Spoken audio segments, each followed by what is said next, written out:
നാട്ടിക ശ്രീനാരായണ കോളേജിൽ ഭാരത സർക്കാർ സ്ഥാപനമായ ഡിപ്പാർട്ട്മെന്റ് ഓഫ് ബയോടെക്നോളജിയുടെ ധനസഹായത്തോടെ ഡിബിടി സ്റ്റാർ അപേക്ഷിക്കുന്നതിനുള്ള മാർഗനിർദ്ദേശങ്ങൾ എന്ന വിഷയത്തിൽ ബുധനാഴ്ച ഏകദിന ശില്പശാല സംഘടിപ്പിക്കുമെന്ന് പ്രിൻസിപ്പൽ കെ.എസ്. ജയ വാർത്താസമ്മേളനത്തിൽ അറിയിച്ചു.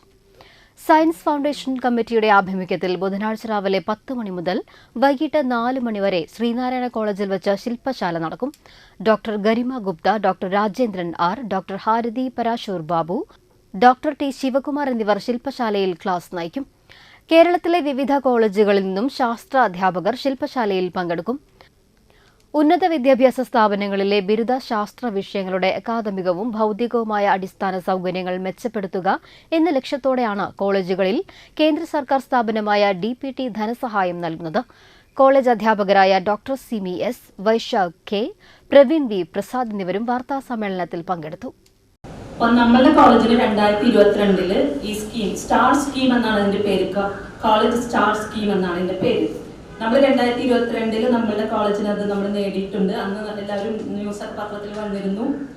ആ സ്റ്റാർ സ്കീമിനെ ഇപ്പം വീണ്ടും വിളിച്ചിട്ടുണ്ട്. അപ്പം മറ്റ് റൂറൽ ഏരിയയിലെ മറ്റ് ഇത് ലഭിക്കാത്ത കോളേജുകൾക്ക് നമ്മുടെ കോളേജിൽ വെച്ച് ഒരു വർക്ക്ഷോപ്പ് നടത്തി എങ്ങനെ ഇതിന് വിജയകരമായിട്ട് നമുക്ക് അപ്ലൈ ചെയ്യാമെന്നുള്ളതാണ് നമ്മൾ നടത്തുന്ന ശില്പശാലയുടെ അതാണ് അതിൻ്റെ ഉദ്ദേശം.